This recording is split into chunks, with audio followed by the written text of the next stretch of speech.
Luc chapitre 7. C'est le même centenier. Mais les deux gars, je vais parler de la foi. On va voir ce matin qui sont ceux qui ont la foi. Je lis la parole de Dieu en Luc 7. Luc chapitre 7. À partir du verset 1. À partir du verset 1. Après avoir achevé tous ses discours devant le peuple. Après avoir achevé ses discours devant le peuple. Devant le peuple qui l'écoutait. Jésus entra dans Capernaum. Jésus entra dans la même ville de Capernaum. Un centenier avait un serviteur auquel il était très attaché et qui se trouvait malade, sur le point de mourir. Oui. Ayant entendu parler de Jésus, le serviteur a entendu parler de Jésus. Il lui envoya quelques anciens des Juifs pour le prier de venir guérir son serviteur. Oui. Ils arrivaient auprès de Jésus et lui adressaient d'instantes supplications, disant: il mérite que tu lui accordes cela. Écoutez bien la partie là. Il mérite que tu lui accordes cela. Oui. Car il aime notre nation. Car il aime notre nation. Et c'est lui qui a bâti notre synagogue. Et c'est lui qui a bâti notre synagogue. Jésus, étant allé avec eux, n'étant guère éloigné de la maison, il n'était pas encore éloigné de la maison. Quand le centenier envoya des amis pour lui dire, Seigneur, ne prends pas tant de peine. C'est plus la peine de venir. Car je ne suis pas digne que tu entres sous mon toit. Oui. C'est aussi pour cela que je ne me suis pas cru digne d'aller en personne vers toi. Mais dis un mot, et mon serviteur sera guéri. Car moi qui suis soumis à des supérieurs, j'ai des soldats sous mes ordres. Et je dis à l'un, va, et il va. À l'autre, viens, et il vient. Et à mon serviteur, fais cela, et il le fait. Lorsque Jésus entendit ces paroles, il admira le centenier. Il a commencé à aimer ce gars qui n'était pas juif. Et se tournant vers la foule qui le suivait, il s'est tourné maintenant vers les juifs chrétiens qui le suivaient. Il dit oui. Je vous le dis. Même en Israël. Je n'ai pas trouvé une aussi grande foi. De retour à la maison, les gens envoyés par le centenier trouvaient guéri le serviteur qui avait été malade. Amen. En vérité, nous sommes dans une période. Et nous sommes même dans la fin des temps. Et le Seigneur a envie de voir que ses enfants ont la foi. Parce que la foi nous permet de faire beaucoup de choses.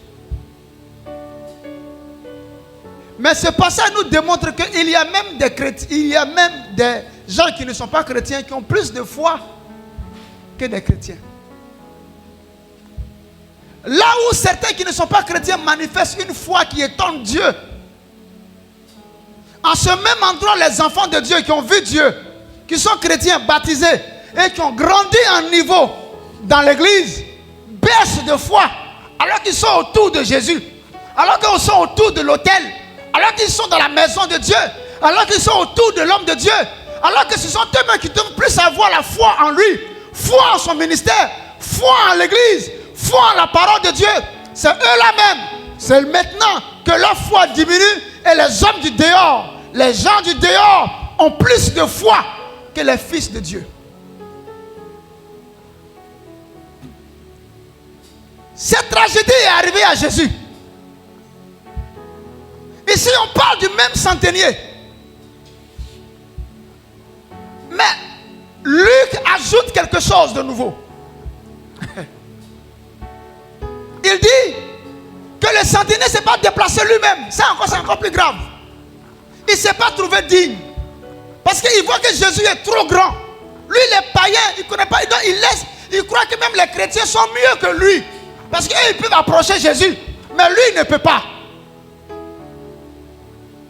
Les chrétiens sont mieux que lui. Parce que lui, il ne peut pas approcher Jésus.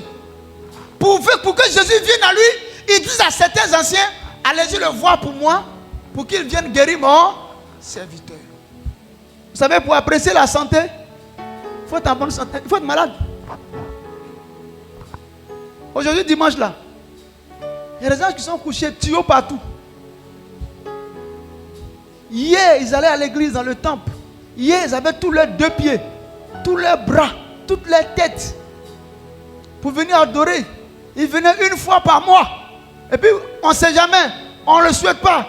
Un malheur est arrivé, maintenant ils sont couchés. Il dit, Seigneur, ça me manque.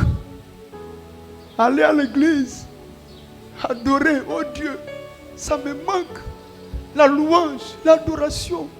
Il est couché sur son lit d'hôpital et dit, Seigneur, ça me manque. Si tu pouvais me donner un peu de force.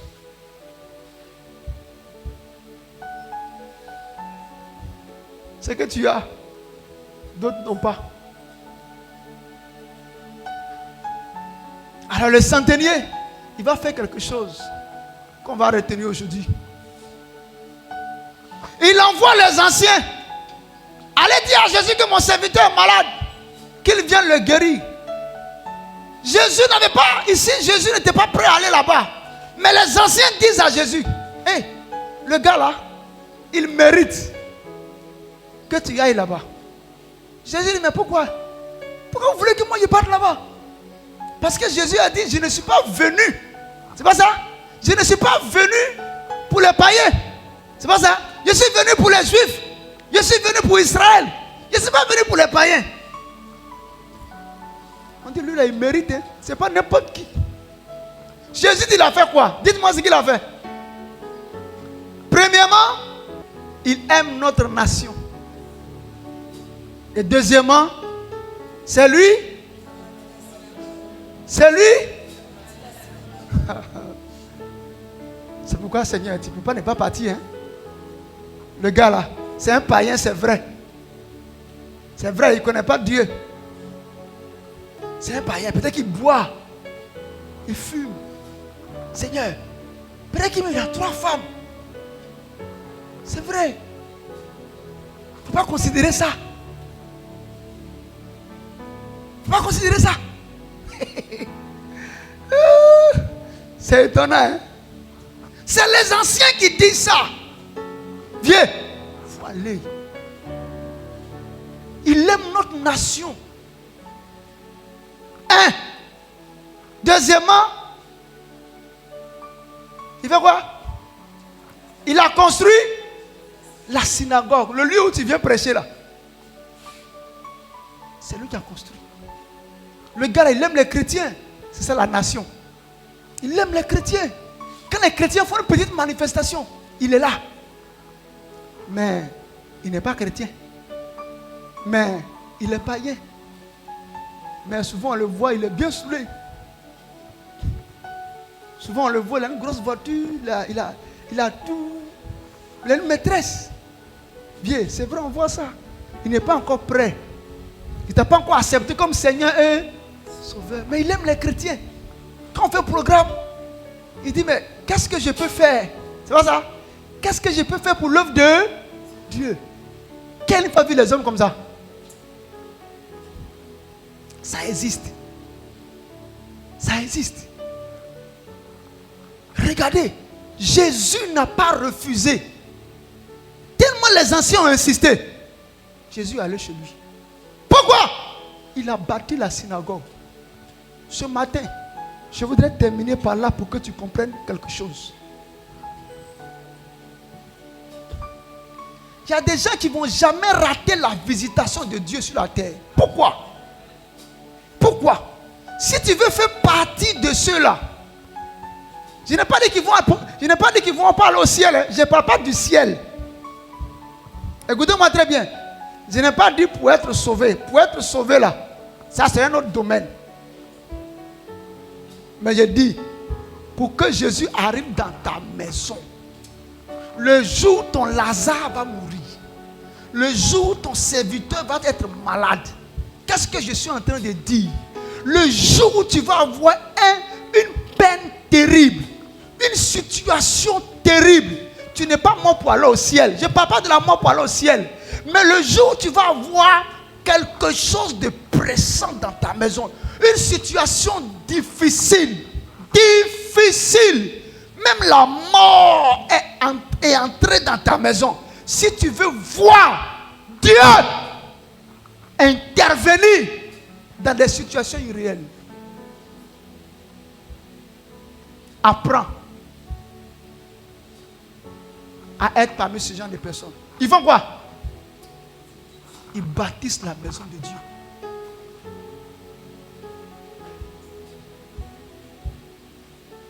Ils font quoi? Bâtir la maison de Dieu, ce n'est pas n'importe quelle offrande. C'est une offrande à vie. C'est-à-dire qu'il y a une précarité, une telle misère, un blocage. Et puis tu ne peux pas, malgré que tu sois commandant, malgré que tu sois chef, malgré que tu sois élevé, il y a quelque chose qui doit parler en ta faveur. Il faut que des anciens aillent parler à Jésus en ta faveur. Il faut que des anges parlent à Dieu en ta faveur pour ce que tu as fait pour lui sur la terre en concernant la maison de Dieu. Celui qui bâtit la maison de Dieu sort, je dis bien, de toute malédiction. Même s'il y avait un sorcier qui était assis sur sa vie, il ne tient pas. Parce qu'il n'y a pas plus solide que la maison de Dieu. Même si on va laisser ça pour mourir, mais elle a son image au ciel. Elle est la représentation du Dieu invisible que nous prions. Quand tu bâtis la maison de Dieu, Dieu te reconnaît. Dieu te suit. Il te suit du regard. Tes situations, tes difficultés deviennent ses priorités. Est-ce que quelqu'un peut acclamer le Seigneur parce qu'il va participer?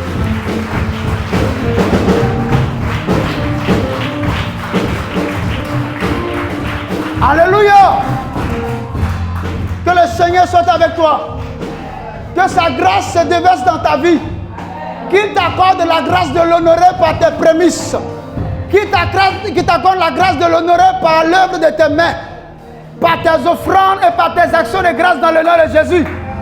Et que tes prémices, tes offrandes, tes actions de grâce soient des réponses à tes prières. Des réponses à tes préoccupations. Des réponses à tes cris. Des réponses à ton souci de délivrance. Des réponses à des prières adressées au grand Dieu. Que le Seigneur te bénisse. Shalom à toi. Passe une bonne semaine. Au nom de Jésus.